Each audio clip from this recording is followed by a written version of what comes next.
Hello दोस्तों, स्वागत है आपका हमारे YouTube channel study for exam and knowledge में। आज हम लोग डिस्कस करेंगे समास के बारे में। समास क्या है, समास के बारे में हम लोग देखेंगे। समास क्या है, कितने प्रकार का होता है। सबसे पहले देख लेते हैं समास का अर्थ क्या होता है। समास का अर्थ क्या है? समास का अर्थ होता है संक्षेप में। समास का अर्थ होता है संक्षेप में समासिक शब्दों के प्रयोग से, समासिक शब्दों के प्रयोग से भाषा में संक्षिप्तता, शैली में उत्कृष्टता और सटीकता आती है। समासिक शब्दों के प्रयोग से भाषा में संक्षिप्तता आती है और शैली में उत्कृष्टता और सटीकता आती है। समास का अर्थ है संक्षेप में। डिफिनेशन इसका देखेंगे। परस्पर संबंध रखने वाले दो या दो से अधिक पदों के मेल से नया शब्द बनाने की प्रक्रिया ही क्या कहलाता है? समास कहलाता है।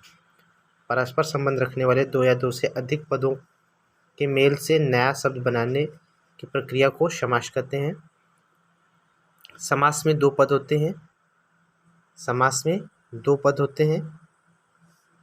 एक पूर्व पद होता है और दूसरा उत्तर पद होता है। पूर्व पद और उत्तर पद। यहाँ पे हम लोग देखेंगे समस्त पद क्या है और समास विग्रह क्या है। समस्त पद विभिन्न शब्दों के समूह को संक्षिप्त करके बना हुआ शब्द जो होता है वो क्या कहलाता है? समस्त पद कहलाता है। विभिन्न शब्दों के समूह को संक्षिप्त करके बना नया शब्द क्या कहलाता है? समस्त पद कहलाता है या फिर समासिक पद कहलाता है। जैसे यहाँ पे बताया गया यथाशक्ति। यथाशक्ति यथाशक्ति जो है यह समस्त पद है। क्या है? यथाशक्ति समस्त पद है। इसका निर्माण जो है विधि के अनुसार यानी इस वाक्य को संक्षिप्त करके बना हुआ शब्द क्या है? यथाशक्ति। तो यथाशक्ति क्या कहलाएगा? समस्त पद कहलाएगा। और विग्रह पद जो कहलाएगा यह कहलाएगा विधि के अनुसार। समास विग्रह समस्त पद के दोनों पदों के संबंध को स्पष्ट करने की प्रक्रिया को हम क्या कहते हैं? समास विग्रह कहते हैं। समास के लिए कम से कम दो पद होने चाहिए। पहला पद जो होता है पूर्व पद और दूसरा पद क्या कहलाता है? उत्तर पद कहलाता है। समास होने पर दोनों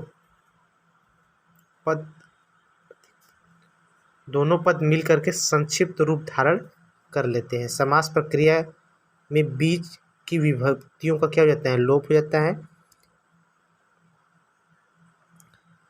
समास होने पर वहाँ के नियमों के अनुसार संधि भी हो सकती है। समास होने पर नियमों के अनुसार वहाँ पे संधि भी हो सकती है। इसके बाद बात करेंगे हम लोग समास के भेद क्या है। समास के भेद क्या है? समास के निम्नलिखित 6 भेद हैं। समास के मुख्य रूप से कितने भेद हैं? 6 भेद। अव्ययी भाव समास, तत्पुरुष समास, कर्मधारय समास, द्विगु समास, द्वंद्व समास और बहुव्रीहि समास। सबसे पहले बात करेंगे हम लोग अव्ययी भाव समास का। अव्ययी भाव समास क्या है? जिस समास का पूर्व पद प्रधान हो उसे हम अव्ययी भाव समास कहते हैं। कभी कभी शब्द की आवृत्ति के कारण भी अव्ययी भाव समास होता है। कभी-कभी शब्द की आवृत्ति के कारण भी अव्ययी भाव समास होता है। यानी अव्ययी भाव समास कहाँ पे होगा? जिस समास का पहला पद प्रधान हो उसे हम अव्ययी भाव समास कहेंगे, और जहाँ पर शब्दों की आवृत्ति हो तो वहाँ पर भी अव्ययी भाव समास होता है। और विग्रह करने पर, जैसे कि यहाँ बताया गया यथाशक्ति में कौन सा समास है? यथाशक्ति। यथा जो है यथा पहला पद है, पूर्व पद है जो प्रधान है, और शक्ति क्या है? उत्तर पद है। शक्ति क्या है? उत्तर पद। तो अव्ययी भाव समास में पूर्व पद क्या होता है? प्रधान होता है, जबकि उत्तर पद प्रधान नहीं होता है। तो यथाशक्ति में समास जो होगा वह अव्ययी भाव समास होगा। इसका विग्रह करेंगे तो विधि के अनुसार। आजीवन में कौन सा समास है? आजीवन में अव्ययी भाव समास है। या यह भी कह सकते हैं कि उपसर्ग जिन शब्दों या शब्दांश के पहले उपसर्ग जुड़े होते हैं वहाँ पर अव्ययी भाव समास होता है। जैसे यथाशक्ति में उपसर्ग क्या है? यथा है। आजीवन में कौन सा उपसर्ग है? आ जो उपसर्ग है। बेशक में कौन सा उपसर्ग है? बे जो है उपसर्ग है। और शक क्या है? शक। बे को जब आप उपसर्ग को अलग कर देंगे तो जो शक शब्द बचेगा उसका एक अर्थ होगा। बाइज्जत में कौन सा समास है? तो यह अव्ययी भाव समास है। यहाँ पे बाई जो है यह उपसर्ग है। गांव यहाँ पे आवृत्ति हुई है शब्द की, तो यहाँ पे कौन सा समास है? अव्ययी भाव समास। सदर आदर सहित अव्ययी भाव समास है। बीचों बीच यहाँ पे भी शब्दों की आवृत्ति हुई है, तो यहाँ पे क्या है? अव्ययी भाव समास है। उसी तरह से दिनों दिन शब्दों की आवृत्ति हुई है, पुनरावृत्ति या आवृत्ति हुई है, तो वहाँ पे अव्ययी भाव समास होगा। तो कहने का मतलब है कि अव्ययी भाव समास में पहला पद प्रधान होता है और उत्तर पद क्या होता है? गौड़ होता है। तो जहाँ पर पहला पद प्रधान हो वहाँ पे अव्ययी भाव समास होता है। यानी ऐसे शब्दांश जिसके पहले उपसर्ग जुड़े हो, जिसके पहले क्या हो? उपसर्ग जुड़े हो, वहाँ पे अव्ययी भाव समास होगा। और शब्दों की अगर पुनरावृत्ति या आवृत्ति हो रही है तो वहाँ पर भी अव्ययी भाव समास होगा। अब हम बात करेंगे तत्पुरुष समास की। तत्पुरुष समास किसे कहते हैं? तत्पुरुष समास में उत्तर पद प्रधान होता है। तत्पुरुष समास में उत्तर पद क्या होता है? प्रधान होता है तथा पूर्व पद गौण होता है। समस्त पद बनाते समय शब्दों समूहों के बीच में आने वाले शब्द जो होते हैं वह लुप्त हो जाते हैं। जैसे यथा प्राप्त, यश को प्राप्त करने वाला। यश प्राप्त, यश को प्राप्त करने वाला। तत्पुरुष समास के भेद कितने हैं? तत्पुरुष समास के 6 भेद हैं। जिस तरह से समास के 6 भेद है तो उसी तरह से तत्पुरुष समास के भी कितने भेद हैं? 6 भेद हैं। अव्ययी भाव समास में हम लोगों ने पढ़ा कि पहला पद प्रधान होता है, जबकि तत्पुरुष समास में दूसरा पद क्या होता है? प्रधान होता है। तत्पुरुष समास के कितने भेद है? 6 भेद है। कर्म तत्पुरुष समास, इसमें कर्म कारक विभक्ति को का क्या होता है? लोप हो जाता है।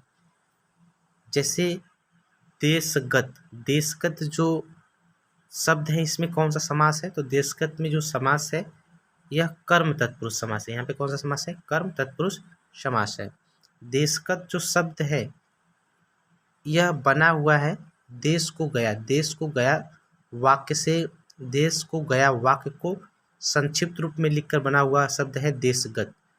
तो यहाँ पे को जो है कारक चिन्ह का क्या हो रहा है? लोप हो रहा है। को कारक चिन्ह का लोप होने के कारण देशगत शब्द क्या है? बन रहा है। तो जहाँ पर भी को कारक चिन्ह के लोप से जो शब्द बनता है वहाँ पे जो समास होता है वह कर्म तत्पुरुष समास है। या आप इस तरह से भी कह सकते हैं कि देशगत, देशगत में कौन सा समास है? तो देशगत का जब हम शब्द विग्रह करेंगे तो यह हो जाएगा देश को गया, देश को गया। तो जहाँ पर हम जिस भी समासिक पद का हम विग्रह करते हैं तो अगर को कारक चिन्ह का प्रयोग हो, अगर शब्द विग्रह करने पर को कारक चिन्ह का प्रयोग हो रहा है तो वहाँ पे जो समास होगा वह कौन सा समास होगा? कर्म तत्पुरुष समास होगा। उसी तरह से ग्रामगत, ग्राम को गया विग्रह करने पर को कारक चिन्ह बीच में आ रहा है तो यहाँ पे कौन सा समास होगा? कर्म तत्पुरुष समास। वनगमन, वन को गया, वन को गया, तो यहाँ पे वनगमन में कौन सा समास होगा? कर्म तत्पुरुष समास। यानी ऐसा समासिक पद जिसका विग्रह करने पर को कारक चिन्ह का प्रयोग हो तो वहाँ पे जो होगा समास जो होगा कर्म तत्पुरुष समास होगा। यानी कर्म तत्पुरुष समास का निर्माण तब होता है जब को कारक चिन्ह का, जब किसी शब्दांश को संक्षिप्त रूप में लिखने पर को कारक चिन्ह का लोप होता है तो उससे बना हुआ जो समास होता है उसको क्या कहते हैं? कर्म तत्पुरुष समास कहते हैं। कारण तत्पुरुष समास, इससे करण कारक की विभक्ति से व के द्वारा चिन्ह का लोप होता है। जैसे बाढ़ से पीड़ित, बाढ़ से पीड़ित जब यह वाक्य है इसको हम संक्षिप्त रूप में लिखेंगे तो यहाँ पे से कारक चिन्ह जो है उसका लोप होने पर जो समास बनेगा उसको हम कहेंगे करण तत्पुरुष समास, यानी बाढ़ से पीड़ित। इस शब्द को संक्षिप्त रूप में लिखने पर बाढ़ पीड़ित आएगा। क्या आएगा? बाढ़ पीड़ित। बाढ़ पीड़ित में कौन सा समास है? तो करण तत्पुरुष समास है। या आप इस तरह से भी कह सकते हैं कि ऐसा समासिक पद जिसका विग्रह करने पर से कारक चिन्ह का प्रयोग हो, वहां पर करण तत्पुरुष समास होगा। जैसे बाढ़ से पीड़ित में कौन सा समास है? तो इसका समास विग्रह करेंगे तो से कारक चिन्ह का प्रयोग होगा, बाढ़ से पीड़ित। तो यहाँ पे जो समास होगा वह क्या कहलाएगा? करण तत्पुरुष समास। रेखांकित में कौन सा समास है? इसका विग्रह करेंगे तो रेखा से अंकित, से कारक चिन्ह का प्रयोग हुआ है, तो यहाँ पे जो समास होगा वह क्या होगा? करण तत्पुरुष समास। उसी तरह से हस्तलिखित, हस्त से लिखा हुआ, कौन से कारक चिन्ह का प्रयोग हो रहा है, तो यहाँ पे कौन सा समास होगा? हस्तलिखित में करण तत्पुरुष समास। उसी तरह से संप्रदान तत्पुरुष समास। संप्रदान तत्पुरुष समास में कारक परसर्ग के लिए चिन्ह के लोप से संप्रदान तत्पुरुष समास का क्या होता है? निर्माण होता है। जैसे गौ के लिए साला, गौ के लिए साला, इस वाक्य का जब हम संक्षिप्त रूप लिखेंगे तो के लिए कारक चिन्ह का लोप होगा और बन जाएगा गौशाला। तो गौशाला में कौन सा समास होगा? गौशाला में जो समास होगा वह होगा संप्रदान तत्पुरुष समास। या फिर इसको इस तरह से भी कहा जा सकता है कि गौशाला में कौन सा समास है? तो गौशाला का हम समास विग्रह करेंगे तो के लिए कारक चिन्ह का प्रयोग होगा। गौ के लिए शाला, के लिए कारक चिन्ह का प्रयोग हो रहा है, तो यहाँ पे जो समास होगा वह क्या होगा? संप्रदान तत्पुरुष समास। क्रीड़ा क्षेत्र, क्रीड़ा के लिए क्षेत्र, के लिए कारक चिन्ह का प्रयोग हुआ है, तो यहाँ पे कौन सा समास होगा? संप्रदान तत्पुरुष समास। सत्याग्रह, सत्य के लिए आग्रह, कौन सा समास होगा? संप्रदान तत्पुरुष समास। इसके बाद बात करेंगे हम लोग अपादान तत्पुरुष समास। अपादान तत्पुरुष समास के लिए से कारक चिन्ह का प्रयोग, से कारक चिन्ह के लोप से अपादान तत्पुरुष समास का क्या होता है? निर्माण होता है। जैसे जन्म से अंधा, जन्म से अंधा, इस वाक्य को जब हम संक्षिप्त रूप में लिखेंगे तो जन्मांत होगा। क्या होगा? जन्मांत। यहाँ पे से कारक चिन्ह का क्या हो रहा है? लोप हो रहा है। तो से कारक चिन्ह के लोप से बना हुआ समास जो होता है वह अपादान तत्पुरुष समास कहलाता है। या जब हम समासिक पद, जब हम किसी समास का विग्रह करते हैं तो बीच में से कारक चिन्ह का प्रयोग हो, तो वहाँ पे जो समास होगा वह क्या कहलाएगा? अपादान तत्पुरुष समास। जैसे जन्मांत, जन्म से अंधा, धर्म भ्रष्ट, धर्म से भ्रष्ट, ऋण मुक्त, ऋण से मुक्त, ऋण मुक्त में कौन सा समास है? तो इसका विग्रह करेंगे तो ऋण से मुक्त, से कारक चिन्ह का प्रयोग हुआ है, तो यहाँ पे कौन सा समास होगा? अपादान तत्पुरुष समास। वृक्ष पतिन, वृक्ष से पतिन। संबंध तत्पुरुष समास। इस समास के पूर्व पद में संबंध कारक परासर्ग का की का लोप होता है, यानी जब का की के समासिक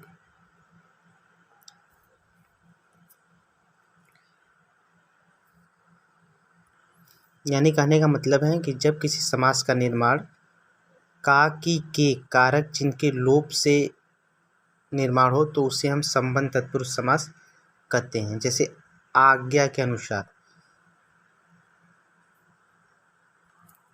आज्ञा के अनुसार, आज्ञा के अनुसार, इस वाक्य का जब हम संक्षिप्त रूप लिखेंगे तो हो जाएगा आज्ञानुसार। यानी के कारक या की कारक या का कारक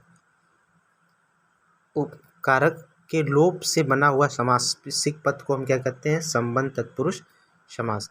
आज्ञा के अनुसार, जब आज्ञा के अनुसार इस वाक्य का हम संक्षिप्त रूप लिखेंगे तो के कारक चिन्ह के लोप से जो शब्द बनेगा वह क्या बनेगा? आज्ञानुसार। तो यह कौन सा समास होगा? संबंध तत्पुरुष समास। उसी तरह से लाखों का पति यानी लखपति, लाखों का पति यानी लखपति, क्या कहलाएगा? लखपति हो गए। भारत का रत्न, भारत का रत्न जब शब्द को हम संक्षिप्त करेंगे तो हो जाएगा भारत रत्न। तो भारत रत्न में कौन सा समास होगा? संबंध तत्पुरुष समास। या फिर इस तरह से इसको हम कह सकते हैं कि जब किसी समासिक पद का विग्रह करते हैं तो बीच में के का की कारक चिन्ह का प्रयोग हो तो वहाँ पे जो समास होगा वह क्या कहलाएगा? संबंध तत्पुरुष समास, जैसे आज्ञा के अनुसार, आज्ञा अनुसार, इसका जब विग्रह करेंगे तो हो जाएगा आज्ञा के अनुसार। गंगा जल, गंगा का जल। भारत रत्न, भारत का रत्न। और इसके बाद बात करेंगे हम लोग अधिकरण तत्पुरुष समास। इसमें अधिकरण कारक के परसर्ग में पर का लोप होता है, में पर का लोप होता है।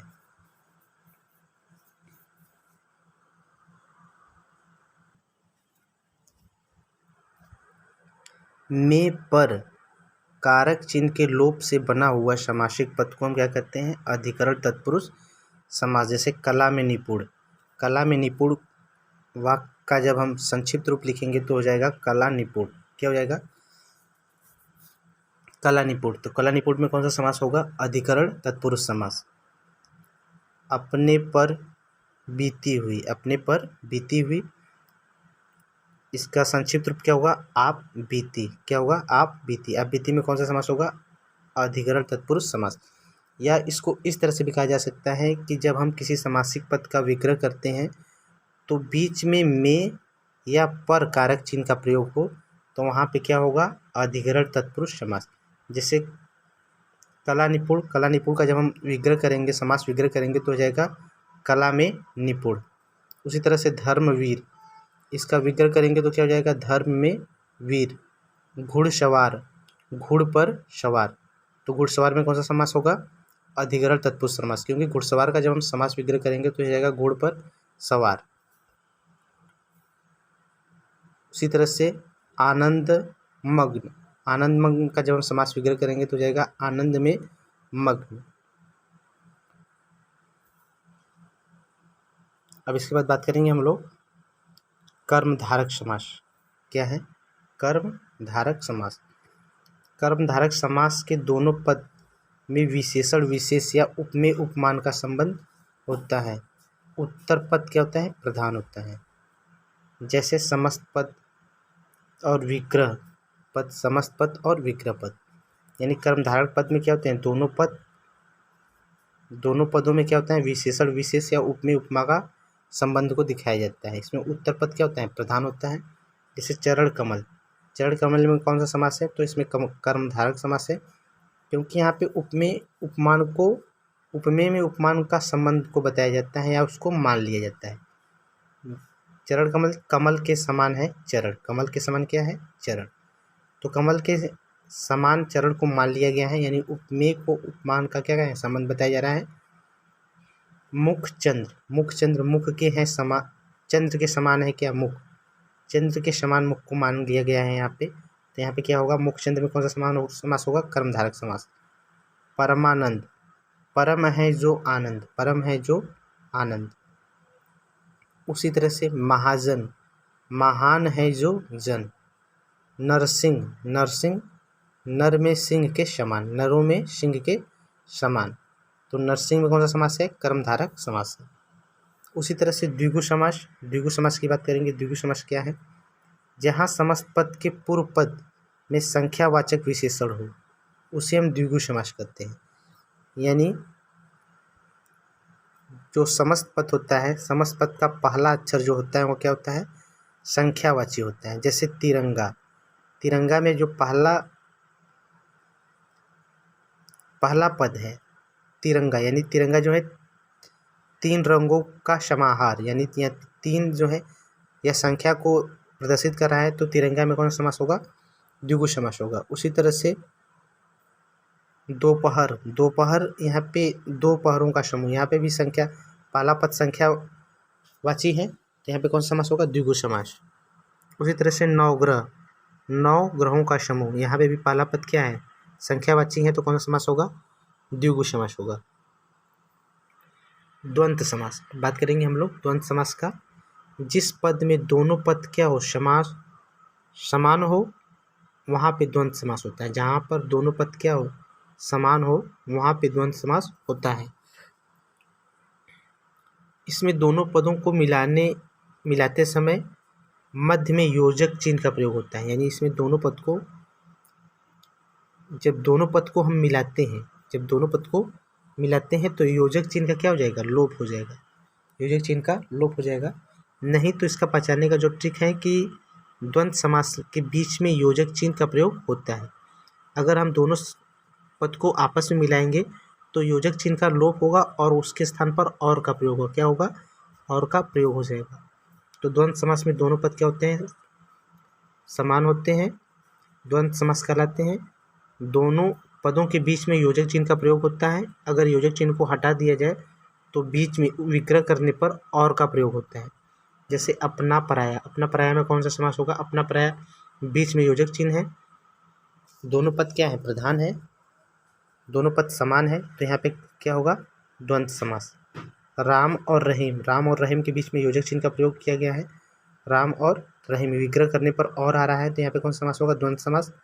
माता और पिता, माता और माता पिता का विग्रह करेंगे तो माता और पिता होगा, बीच में और चिन्ह का प्रयोग और आ रहा है विग्रह करने पर, और बीच में क्या है, योजक चिन्ह का प्रयोग है, तो यहाँ पे कौन सा समास होगा, द्वंद्व समास होगा। रात दिन, अमीर गरीब, लाभ हानि, यानी जहाँ पर भी योजक चिन्ह का प्रयोग हो वहाँ पे कौन सा समास होगा, द्वंद्व समास होगा। बहुविशेषी समास, जहाँ पहला और दूसरा पद मिलकर किसी तीसरे पद की ओर संकेत करे तो वहाँ पे क्या होता है, बहुविशेषी समास होता है।